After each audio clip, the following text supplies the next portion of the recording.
ఆధ్యాత్మికత వైపు దృష్టి సారించడం సాఫ్ట్వేర్ ఉద్యోగుల పాలిట సరికొత్త విరామం. పూర్తి వివరాలకు చదవండి రేపటి సాక్షి దినపత్రిక.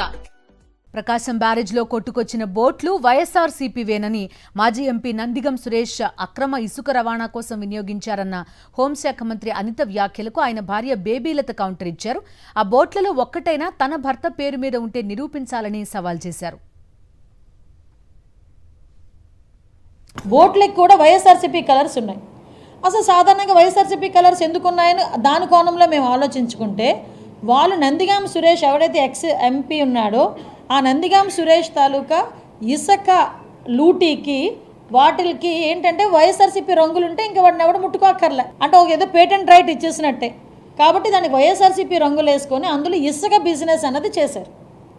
ఆ బోట్లు తీసుకొచ్చి ఇక్కడ మళ్ళీ విధ్వంసం సృష్టించడానికి అవే బోట్లను తీసుకొని వచ్చారు. హోమ్ మినిస్టర్ గారికి నేనైతే ఒకటే చెప్తున్నా, ఆవిడ స్థాయి నాకు కాకపోవచ్చు, ఒకవేళ ఆమెకున్న హోదాలు నాకు లేకపోవచ్చు.